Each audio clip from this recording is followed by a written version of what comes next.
नमस्कार दोस्तों, स्वागत है आपका हमारे चैनल राज कोचिंग उली पर। एक क्वेश्चन लिए हुए हैं। एक वर्गाकार टाइल की भुजा 12 सेमी है, 8 मीटर लंबी तथा 4.5 मीटर ऊंची दीवार में कितने टाइल लगेंगी। ठीक है ना। इसको टाइल लगाना है, कितनी टाइल की संख्या आपको बताना है।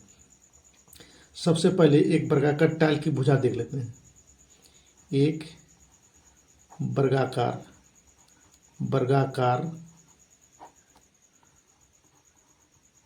टाइल की क्षेत्रफल निकालेंगे। इसका क्षेत्रफल क्यों, देखिए टाइल जिसका प्रत्येक भुजा क्या है, बराबर है। ये 12 है, ये भी 12 है। इसका क्षेत्रफल हो जाएगा भुजा स्क्वायर यानी 12 गुना 12 यानी 144 सेंटीमीटर स्क्वायर में है। ठीक ना। अब देखिए, अब दीवार का संख्या निकालना, दीवार का क्षेत्रफल निकालना होगा। अच्छा, दीवार है 8 मीटर लंबी, तो 8 मीटर लंबी दीवार लिख लेंगे। उसके बाद चौड़ा कितना है, इसको लंबाई लिख देना है।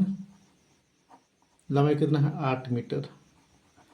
वो चौड़ाई कितना है, चौड़ाई है 4.5 मीटर। 4.5 मीटर, इसका भी क्षेत्रफल निकाल लेंगे। ठीक है ना। अब देखिए, दीवार का क्षेत्रफल लिखेंगे यहाँ, दीवार का क्षेत्रफल। अब देखिए, इस टाइल है जो है इस सेंटीमीटर में है, तो दीवार को भी सेंटीमीटर में ही निकालना है, तभी निकलेगा, तब टाइल की संख्या निकाल सकते हैं। तो क्या करेंगे, 8 गुने 100 से गुना कर देंगे ये, तो क्या हो जाएगा, ये सेंटीमीटर में निकल गया। दीवार की लंबाई सेंटीमीटर में निकल गया। ठीक है ना। फिर लंबाई गुना चौड़ाई कितना है, 4.5। इसको भी सेंटीमीटर में निकालना है, तो इसको भी 100 से गुना कर देना है। ठीक ना। उसके बाद क्या करेंगे, टाइल की संख्या निकालना है। तो यहाँ लिखेंगे टाइल की संख्या बराबर टाइल की संख्या बराबर, देखिए एक टाइल का तो हमको पता है 144 है, तो 8 मीटर लंबी और 4.5 मीटर चौड़ी दीवार में लगाना है। तो कितनी टाइल लगेगी, क्या करेंगे, जितना एक टाइल है, एक टाइल से ही दीवार का जितना क्षेत्रफल निकला उससे भाग दे देना है। दीवार का जितना क्षेत्रफल निकला है उससे भाग दे देना है। किससे, तो एक टाइल की क्षेत्रफल से। ठीक है ना। तो दीवार की संख्या कि मतलब दीवार की संख्या पर निकालेंगे दीवार का क्षेत्रफल। तो 8 गुने 100 गुने 4.5 गुने 100, और एक टाइल की क्षेत्रफल कितना है, 144। ठीक। अब देखिए दशमलव है, तो गुना करके एक देके एक शून्य दे देंगे, इस दशमलव को हटा देना है। अब देखिए, एक शून्य ये कट गया, एक शून्य ये कट गया। ठीक ना। उसके बाद देखना है, तो 4 से इसको हटाइए, 4 दूनी 8, यहाँ हो जाएगा 4 तिया 12, 2 बच गया, 4 छक 24, 36 हो जाएगा, 36। तो इसको फिर कटाल बढ़ेंगे, देख लेते हैं। 4 तिया 12, 3 बार 4 में 2 चला जाए 2, 4 छक 24, 36 हो गया।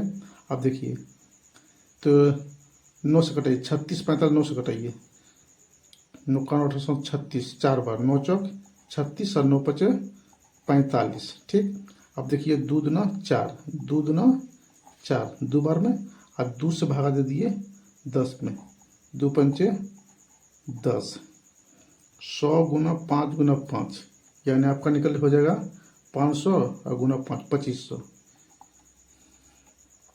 कितना निकल गया, 2500।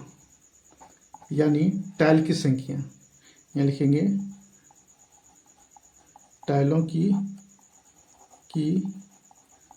संख्या कितना निकला, 2500 टाइल आपको इस दीवार में चिपकाना पड़ेगा, तभी होगा। ठीक है ना। ये आपका आंसर निकल गया। इसी तरह हम दूसरा क्वेश्चन देख लेते हैं। क्वेश्चन है, एक आयत की चौड़ाई 5 मीटर है तथा उसकी लंबाई चौड़ाई से दुगुनी है, चौड़ाई से दुगुनी है। यदि ऐसा हो तो उसका क्षेत्रफल ज्ञात करें। यहाँ क्या ज्ञात करना है? आपको क्षेत्रफल ज्ञात करना है।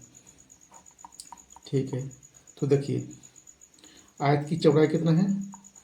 आयत की चौड़ाई कितना है? 5 मीटर। 5 मीटर दिया हुआ है क्वेश्चन में। उसके बाद कहता था उसकी लंबाई चौड़ाई से दुगुनी है। लंबाई में लिखेंगे आयत की लंबाई चौड़ाई से दुगुनी, यानी चौड़ाई से दुगुनी है। 5 गुने 2 यानी 10 मीटर है। लात की नंबर कितने हैं? 10 मीटर। इसका एक फोटो बना लेते हैं। लंबाई कितना निकल गया इसका? लंबाई निकल गया 10 मीटर, ठीक है ना। और चौड़ाई कितना है? 5 मीटर। तो क्या कहते हैं? क्षेत्रफल निकालेंगे। क्या निकालेंगे? क्षेत्रफल। तो लिखेंगे आयत का क्षेत्रफल बराबर क्या होता है? आयत का क्षेत्रफल बराबर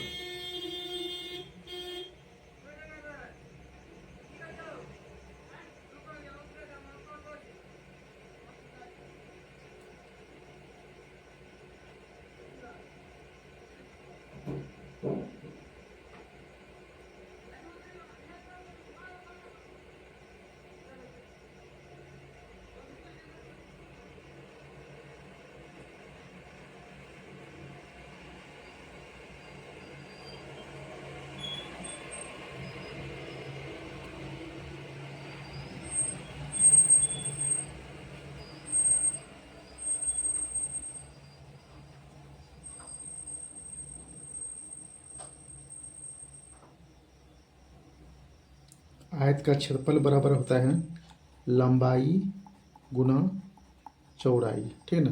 लंबाई कितना निकला है? 10। और चौड़ाई कितना निकला है? 5। तो 10 पचे 50, यानी 50 मीटर। इसका क्षेत्रफल कितना निकल गया? 50 मीटर स्क्वायर, ठीक है ना। ये आपका आंसर हो गया। तो यह वीडियो आपको अच्छी लगी है तो एक लाइक, कमेंट और चैनल को सब्सक्राइब जरूर कर दीजिएगा। जय हिंद।